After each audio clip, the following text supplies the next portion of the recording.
किरण और ठंडी हवा के बीच दादी और पोती की ये मीठी नोक झोंक रिश्तों की गर्माहट को दर्शाती है। सादगी और प्यार से भरा एक खूबसूरत सवेरा। अरे दादी, आप इतनी सुबह छत पर क्यों बैठी हैं? क्या करूं, देर होने पर तो यहाँ आ नहीं सकती, बहुत धूप हो जाती है। अच्छा, तो सुबह सुबह धूप सेकने आई हैं? ठीक है, आपके शरीर को अभी विटामिन डी की जरूरत है, समझे? इससे हड्डियां मजबूत रहेंगी। उतना कुछ नहीं समझती बापू, हम पुराने जमाने के लोग हैं, हड्डियां अभी भी मजबूत हैं, समझे? मैं तो छत पर टहल रही थी काफी देर से, इसलिए बस थोड़ा सा बैठ गई। सच में दादी, आप टूटेंगी मगर झुकेंगी नहीं। मेरी बात छोड़, तू सुबह सुबह छत पे क्या कर रही है? नींद से जागकर जब कमरे में आपको नहीं देखा तो आपको ढूंढते हुए छत पर आ गई। ओह, ऐसा है क्या? और क्या मैं आपसे झूठ बोल रही हूँ? मैं किसी से मिलने नहीं आई। अच्छा, तो किससे मिलने आएगी भाई? अरे क्या बोल दिया मैंने? ये बाल ऐसे ही सफेद हुए हैं मेरे। अब नहीं दादी, कुछ नहीं, आप अभी नीचे चलिए, हम दोनों को न देखकर माँ चिल्लाना शुरू कर देगी। हाँ, चल नीचे। तेरी माँ के हाथ की चाय न पीऊं तो मेरा दिन अच्छा नहीं जाता। और तेरा बाप कब वापस आएगा रे? 2-3 दिनों में आ जाएंगे। चलिए ना दादी नीचे। चल। दोनों साथ में नीचे चले जाते हैं।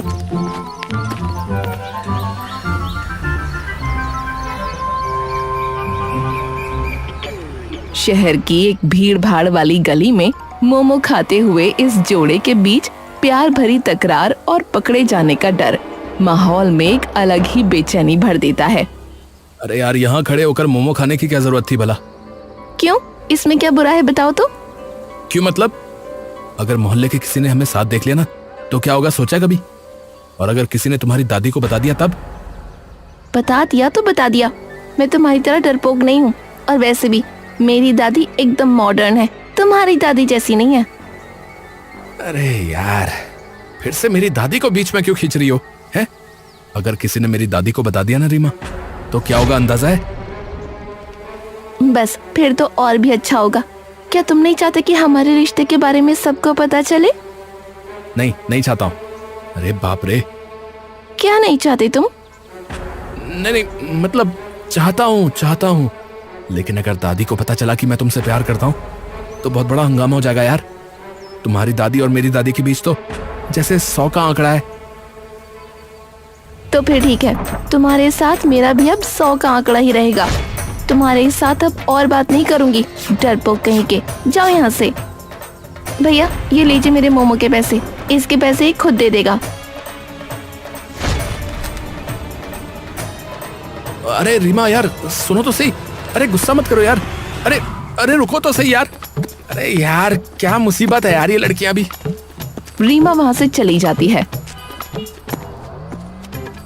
भैया, पैसे भी आकर देता हूँ, आप समझ ही रहे हो ना।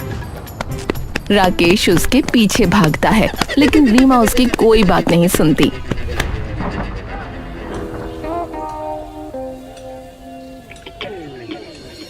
दो पड़ोसनों की पुरानी दुश्मनी और छत पर फूलों को लेकर ये तीखी नोक-झोंक। उम्र भले ही बढ़ गई हो, लेकिन जबान की धार आज भी वैसी ही तेज है। चुन्नी और टुनटुन को छत पर खड़े होकर झगड़ा करते देखा जाता है। बुढ़िया किसको बोल रही है तू बुढ़िया, तेरी 14 पुश्तें बुढ़िया। मेरी उम्र को लेके बात मत कर, खुद को जैसे बड़ी जवान समझती है। जो बोला सही बोला, बुढ़िया नहीं बोलूंगी तो और क्या बोलूंगी है? चलने फिरने की ताकत नहीं है और बातें बड़ी बड़ी। ये देख मुझे, अभी भी मैदान में दौड़ सकती हूँ मैं, तेरी तरह नहीं कि एक बार बैठ जाओ तो उठने में घुटने टेकने पड़ते हैं। हाँ, सब पता है मुझे। 2 दिन बाद पेट की बीमारी लेकर पड़ी रहती है, उसकी बातें तो देखो। सुन, ये बात पर ना झगड़ा करना बंद कर। पेट रोगी बुढ़िया कहीं की, सुकड़ी मुर्गी। क्या मैं झगड़ा करती हूँ? हाँ, मेरे छत के गमले से फूल चोरी करने के समय तो याद नहीं रहता। मेरी बहू पौधों की देखभाल करेगी और फूल तू चोरी करेगी। छी। हाँ, बहुत अच्छा किया जो फूल ले लिए। तू जो मेरे गमले से कड़ी पत्ते के पत्ते पट तोड़ लेती है, उसका क्या? चोरटी कहीं की। जबान संभाल के बात कर टुनटुन, बुढ़ापे में चोरी करती है, तुझे शर्म नहीं आती? हाँ, तभी रीमा की माँ रूपाली वहाँ आती है। माँ बस भी कीजिए, बहुत हो गया, तबीयत खराब हो जाएगी। मौसी ने 2 फूल ले लिए तो क्या हुआ, चलिए अंदर चलिए। ये सब तुम्हारी वजह से है बहू। फूल के पौधे हम लगाएंगे और फूल पड़ोस वाले ले जाएंगे। आने तो मेरे बेटे को, छत से सारे गमले हटवा दूंगी। पूरा मोहल्ला चोरों से भर गया है। अगर मैं चोर हूँ तो तू भी चोर है। आज मेरे बेटे को भी आने दे, आज और पार का फैसला होकर ही रहेगा। मौसी, मैं माँ की तरफ से आपसे माफी मांगती हूँ। अब प्लीज चुप हो जाइए ना और घर जाइए। माँ आप भी चलिए। घर ही जाऊंगी, उस औरत के मुंह कौन लगे, हट सब के सब। चलो बहू नीचे चलो। चुन्नी और रूपाली नीचे चली जाती हैं। हाँ हाँ जा जा, तेरे मुंह लगने का मुझे भी कोई शौक नहीं है, झगड़ालू बुढ़िया कहीं की। टुनटुन नीचे आकर अपने कमरे में बैठ जाती है। कुछ देर बाद राकेश आता है। दादी, अरे ओ दादी, अरे माँ ने कहा कि आपने मुझे बुलाया है। अरे क्या हो गया, आपने फिर से रीमा की दादी के साथ झगड़ा कर लिया क्या आज सुबह? बस तेरी माँ ने बातें लगाना शुरू कर दिया। मैंने झगड़ा किया ये तो बता दिया, पर उस घर की बुढ़िया ने मुझे चोर कहा वो ना बताया। अरे यार, अरे आप लोग भी ना, अरे इतना झगड़ा कहाँ से आता है आप लोगों के अंदर से, हैं? कहाँ से लेके आते हो इतना सब कुछ? वहां जाने पता नहीं कौन से सीरियल, कौन से नाटक देख रहे हैं सब। अरे अब बताओ भी मुझे, क्यों बुलाया आपने? उस घर की लड़की तेरे साथ एक ही कॉलेज में पढ़ती है ना? उस घर मतलब कौन सा घर, कैसा घर? अरे उस रीमा की बात कर रही हूँ रे, एक ही कॉलेज में है ना? हाँ हाँ है। मतलब क्यों, मतलब क्या हुआ? वो कॉलेज छोड़ दे तू। उस लड़की के साथ एक ही कॉलेज में पढ़ने की कोई जरूरत नहीं है। उन लोगों के साथ अब कोई रिश्ता नहीं रहेगा, मेल जोल एकदम बंद, बस। अरे दादी, कहाँ दिमाग घूम गया क्या आपका? अरे मेरा फाइनल ईयर है, भला मैं कॉलेज क्यों छोड़ूंगा? और फिर झगड़ा आप दोनों ने किया है, हम लोग बातचीत क्यों बंद करें? पढ़ाई पहले है, समझिए आप। वाह वाह वाह, तेरी दादी का इतना अपमान हो गया और तुझे या तेरी माँ को कोई फर्क नहीं पड़ रहा। ठीक है, अब मैं अनशन करूंगी। जब तक तुम लोग उस घर से हमेशा के लिए रिश्ता नहीं तोड़ देते, तब तक मेरा ये अनशन चलता रहेगा। अन्न जल सब त्याग दूंगी। अरे बाप रे, ये दादी मरवाएगी मुझे। किस मुसीबत में फंस गया मैं। अरे दादी, अरे सुनो ना, अरे ऐसी पागलपन वाली बातें मत करो दादी। और दादी सुनो तो सही, बात तो करो दादी, अरे सुनो। छत की तकरार अब घर के अंदर तक पहुंच चुकी थी। पुरानी यादें और अनकही रंजिशें रिश्तों की दीवार बनकर खड़ी हैं, जिसे गिराना रीमा के लिए नामुमकिन सा लग रहा है। क्या मुसीबत है दादी, वैसे तो आप बहुत कूल बनती हैं, पर इस राकेश की दादी के मामले में ही आप इतना झगड़ा क्यों करती हैं? जो किया सही किया, और ये राकेश भैया से राकेश कब हो गया है, जरा सुनो तो। अब वो मतलब नाम मुंह से फिसल गया बस। पहले आप ये बताइए, उस घर की दादी के साथ इतना झगड़ा क्यों करती हैं आप? उसके पीछे कारण है, तुम लोगों को जानने की जरूरत ना है। उस घर के साथ अब कोई रिश्ता नहीं है। और बहू, तुम भी बहुत मौसी मौसी करके लाड़ मत लड़ाना, मुझे बर्दाश्त नहीं होता। माँ, आज आपने मौसी को चोर कह के अच्छा नहीं किया। आप भी तो उनके घर की छत से बेल के पत्ते खींच खींच कर तोड़ लेती हैं। उसका क्या, दोनों घर एकदम सटे हुए जो हैं। चुप रहो तुम, वो बेल का पेड़ क्या उसका है? मैंने लगाया था वो पेड़, तब क्या पता था कि वो औरत यहीं पर घर बना लेगी। हाँ, और बहू, मेरी बात क्या तुम्हारे कानों तक नहीं पहुंच रही? मैंने कहा ना, रिश्ता खत्म। सच में दादी, आप दोनों भी कमाल करती हैं। भगवान जाने इन दोनों बुढ़ियाओं के बीच क्या चल रहा है, कब सब ठीक होगा, किसे पता।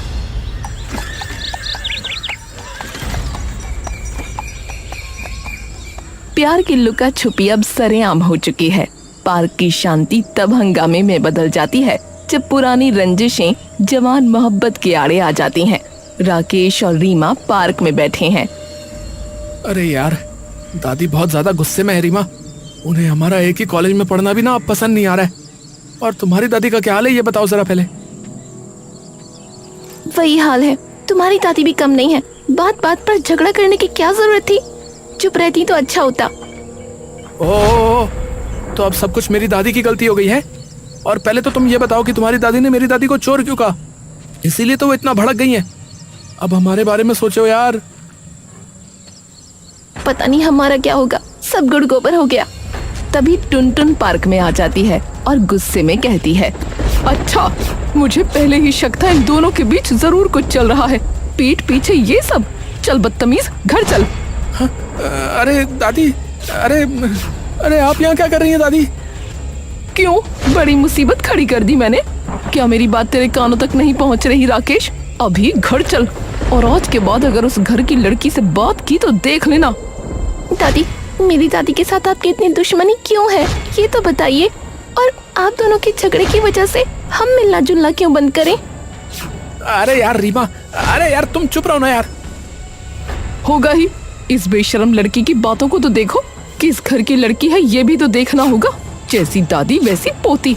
चल राकेश, तुझे बोल रही हूँ ना कि उस घर के लोगों से दूर रह। अरे दादी, अरे आप ये क्या कह रही हैं? अरे रीमा बहुत अच्छी लड़की है, मैं उससे प्यार करता हूँ। ये मगरमच्छ के आंसू दिखाकर मेरा दिल नहीं पिघलेगा। प्यार, वो भी उस घर की लड़की से? शर्म नहीं आती राकेश तुझे? वो बुढ़िया खुद मेरे सामने नहीं आ पा रही, इसलिए अपनी पोती को तेरे पास भेजा है और ड्रामा करने के लिए। मेरी दादी को कुछ नहीं पता दादी। अच्छा, आज तो आर पार का फैसला होकर ही रहेगा। अभी मेरे साथ घर चल राकेश। अरे दादी, अरे मेरी बात तो सुनिए। अरे रीमा, तुम यार घर जाओ यार अभी। आज किस्मत में बहुत ही ज्यादा दुख लिखा है लग रहा है। वहाँ से सब चले जाते हैं। बरसों पुराने दबे हुए राज अब बाहर आने को बेताब हैं। क्या ये नफरत सिर्फ फूल और पत्तों के लिए है, या इसके पीछे छिपी है कोई ऐसी कहानी जो अब तक सबसे अनजान थी? रीमा के घर पर उसकी माँ रूपाली कहती है, तुझे और कोई लड़का नहीं मिला प्यार करने के लिए? तेरे पापा भी अभी यहाँ नहीं है, अब ये सब आफत कौन सहेगा, बता तो। माँ, राकेश था बहुत अच्छे लड़के हैं। वो देखो माँ, मैं उसके अलावा किसी और से शादी नहीं करूंगी। बस कर, अब ये राकेश बोलकर नाटक करने की जरूरत नहीं है। अगर मैं तुम्हारे इस रिश्ते को अभी भी मान लूं तो वो बुढ़िया मानेगी क्या? हाँ, ये सच है दादी, पर मुझे एक बात बताइए, आप टुनटुन दादी को इतना नापसंद क्यों करती हैं? आखिर बात क्या है? तो फिर सुन, बात ये थी कि चैत्र महीने की तपती दोपहर, स्कूल की छुट्टी के बाद पगडंडी से चलकर वापस आ रही हैं दो सहेलियां, टुनटुन और चुन्नी। एक जमींदार की बेटी है, दूसरी साधारण परिवार की। उफ, कितनी गर्मी है रे टुनटुन, लग रहा है आज स्कूल के मैदान में ही उबल जाएंगे। तुझे तो बिना छाते के चलने की आदत भी नहीं है, आज तकलीफ नहीं हो रही? तकलीफ कैसी? तुझे साथ पाकर तो मैं धूप बारिश सब भूल जाती हूँ। और सुन, कल पिताजी कोलकाता से कहानियों की नई किताबों का एक सेट लाए हैं। स्कूल से लौटते समय हमारे घर होकर जाना, तुझे दे दूंगी। तुम्हारे घर होकर? नहीं रे, बाबूजी को पता चला तो बहुत डांटेंगे। मैं तुम्हारे पिताजी के यहाँ काम करने वाले किसान की बेटी हूँ। उस घर के अंदर मेरा जाना लोग अलग नजर से देखेंगे। फिर वही बात, स्कूल में जब हम 12वीं क्लास में एक ही बेंच पर बैठते हैं तब तो कोई जमींदार और किसान का फर्क नहीं ढूंढता। तू मेरी सहेली है, बस यही आखिरी सच है। तू बहुत जिद्दी है। अच्छा सुन, कल अपनी गणित की कॉपी दिखाना। सर ने जो मुश्किल टास्क दिया है मेरे तो कुछ समझ में नहीं आ रहा। जरूर दिखाऊंगी, लेकिन एक शर्त है, कल आते समय अपनी माँ के हाथ के वो नारियल के लड्डू 2-4 लेती आना ना। अच्छा पापा, ले आऊंगी। तू तो दिन ब दिन बहुत लालची होती जा रही है।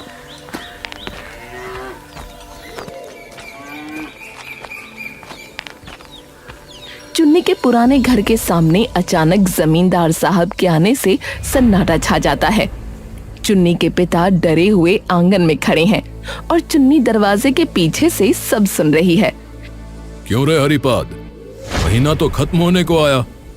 पिछले साल फसल के नुकसान का बहाना बनाकर जो पैसा उधार लिया था उसे चुकाने का तो नामो निशान तक नहीं है। कब दोगे? सुनो तो। मालिक इस साल भी बारिश कम होने की वजह से पैदावार अच्छी नहीं हुई है। थोड़ा समय दीजिए, मैं ठीक चुका दूंगा आपको। अरे समय? अरे ये समय देते देते मेरा सब्र खत्म हो चुका है। याद रखना, तुम मेरी एक मामूली प्रजा हो और मैं जमींदार। अगर पैसा नहीं दे पाए तो घर जमीन से बेदखल कर दूंगा, याद रहे। चुन्नी अब और नहीं रुक पाती और दरवाजे के पीछे से बाहर निकल आती है। मेरे पिता का इस तरह अपमान मत कीजिए। हम गरीब हो सकते हैं लेकिन चोर नहीं। आपका पैसा हम जरूर लौटा देंगे। बड़ी बड़ी बातें। अपनी उस सहेली टुनटुन की दया पर तुम्हें बहुत छूट मिली है, लेकिन अब और नहीं। टुनटुन मेरी सहेली हो सकती है, लेकिन आपकी दया हमें नहीं चाहिए। आपकी पाई पाई हम चुका देंगे, लेकिन आज से याद रखिएगा, जिस घर के लोग मेरे पिता का अपमान करते हैं, उस घर की लड़की के साथ मेरा अब कोई रिश्ता नहीं है। मैं आज के बाद टुनटुन से कभी बात नहीं करूंगी। सालों का दबा हुआ दर्द अब शब्दों में बह निकला। पुरानी कड़वाहट की वजह सामने आते ही कमरे में एक भारी खामोशी छा जाती है। हाँ, सच में सुनकर बहुत बुरा लगा, इसीलिए मैं उसे देख नहीं सकती। अरे दादी, आप और माँ भी ना कमाल करते हो। तू एक शब्द भी नहीं बोलेगा।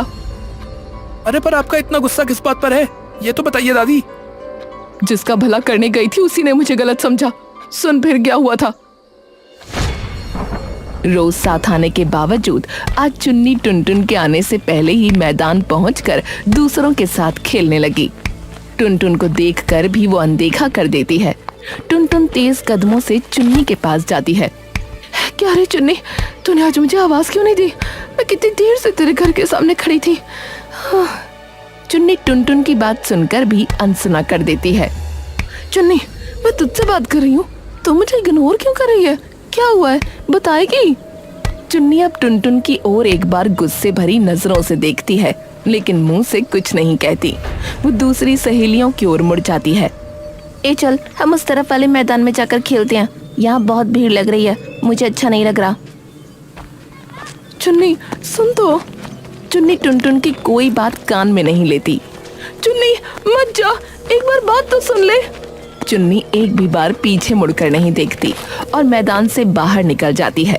टुनटुन अकेली मैदान में खड़ी रह जाती है। उसकी आंखों में आंसू हैं।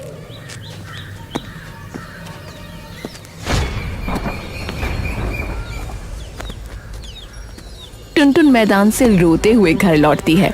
उसकी आंखों में आंसू हैं, लेकिन मन में बहुत गुस्सा। वो सीधे पिता के कमरे में जाकर गुस्से में चिल्ला उठती है। पिताजी, क्या आप आज फिर चुन्नी के घर गए थे? आपने उन्हें अपमानित क्यों किया?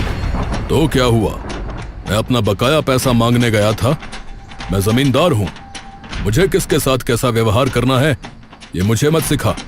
आपकी इसी जमींदारी अहंकार की वजह से आज मेरी सबसे पक्की सहेली ने मुझसे बात करना बंद कर दिया। वो आज मुझे मैदान में अकेला छोड़कर चली गई। एक मामूली किसान की बेटी के लिए तुम मुझसे जबान लड़ा रही है। हाँ, लड़ा रही हूँ। आज से याद रखिएगा पिताजी, मैं अब आपकी दी हुई समीरी और ठाट बाट में नहीं रहूंगी। मैं कोई महंगी साड़ी या गहने नहीं पहनूंगी, बिल्कुल एक गरीब लड़की की तरह रहूंगी। आपके इस अहंकार में मैं साझीदार नहीं बनूंगी। टुनटुन गुस्से में फुफकारते हुए अपने कमरे की ओर चली जाती है।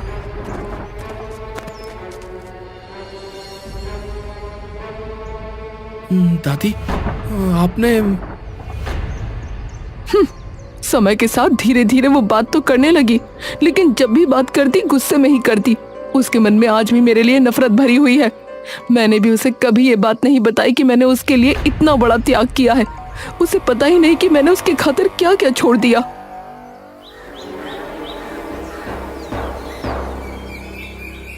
पार्क के कोने में राकेश बेचैनी से टहल रहा है। कुछ देर बाद रीमा वहां आती है। दोनों के चेहरों पर चिंता के भाव हैं, क्योंकि आज ही उन्हें अपनी अपनी दादी से दशकों पुरानी दुश्मनी की असली वजह पता चली है। रीमा, क्या तुम्हें पता चला कि हमारी दोनों दादियों के बीच आज इतनी नफरत क्यों है? क्यों वो एक दूसरे को बर्दाश्त नहीं कर पाती? जानती हूँ राकेश, आज दादी ने मुझे सब बताया। मुझे तो सुनकर यकीन ही नहीं हो रहा था। दादी ने तुमसे क्या कहा? मैंने तो अपनी दादी के मुंह से सब सुना। वो तो आज भी उस दुख में जल रही है कि उनकी सबसे अच्छी सहेली ने उन्हें गलत समझा। मेरी दादी ने बताया कि तुम्हारे भैया जी ने मेरे पिता को पैसों के लिए सबके सामने बहुत अपमानित किया था। उसी अपमान की आग को बुझाने के लिए मेरी दादी ने कसम खाई थी कि वो फिर कभी टुनटुन दादी से प्यार से बात नहीं करेंगी। लेकिन इसका दूसरा पहलू भी तो है।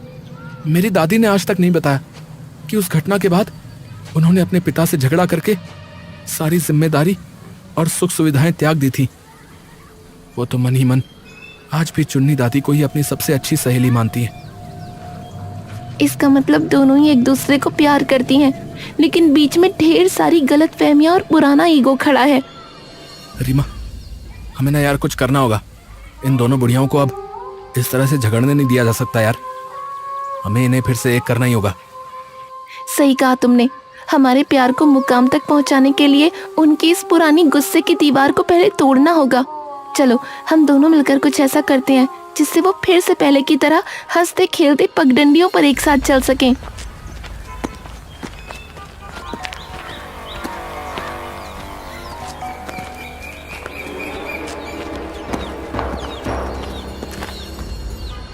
राकेश और रीमा अपने अपने घर जाकर अपनी दादियों को असली सच बता देते हैं।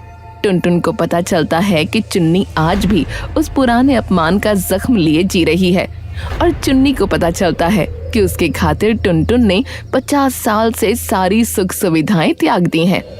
सच जानने के बाद वो एक पल भी घर में नहीं रुक पाती। रास्ते के बीच में दोनों सहेलियां आमने सामने आती हैं। टुनटुन के हाथ में वही पुरानी कहानियों की किताब है और चुन्नी के हाथ में एक कटोरी लड्डू। टुनटुन, तूने इतने सालों तक ये सच क्यों छुपा के रखा रे? मैं तुझे सारी उम्र स्वार्थी समझकर नफरत करती रही और तूने मेरे लिए अपना सारा सुख कुर्बान कर दिया। तूने बात करना बंद कर दिया था ना, मैं किसके पास जाकर कहती? तूने तो मुझे माफी मांगने का मौका ही नहीं दिया रे चुन्नी। जमींदार का खून मेरे शरीर में भले ही था, पर मन तो तेरी वही पुरानी सहेली का ही था ना। मुझे माफ कर दे बहन, मैंने सिर्फ पिता का अपमान देखा, तेरा प्यार नहीं देखा। मैं कितनी बड़ी चोर हूँ कि तेरे 50 साल इस तरह बर्बाद कर दिए। नहीं रे, कोई चोर नहीं है। हमारे बीच एक ऊंची दीवार थी, आज हमारे पोते पोती ने उस दीवार को तोड़ दिया। ये देख, तेरे लिए आज भी एक कहानियों की किताब संभाल के रखी है, और मैं तेरे वो पसंदीदा लड्डू लाई हूँ। देख तो आज भी वैसा स्वाद है कि नहीं। पगडंडी के बीचों बीच दो बुजुर्ग सहेलियां एक दूसरे को गले लगाकर रो रही हैं। दूर खड़े राकेश और रीमा की आंखों में भी आंसू हैं, लेकिन चेहरे पर सुकून भरी मुस्कान है। सांझ की रोशनी में उन दोनों की परछाई जैसे फिर से स्कूल की उन दो किशोरियों की परछाई में मिल जाती है।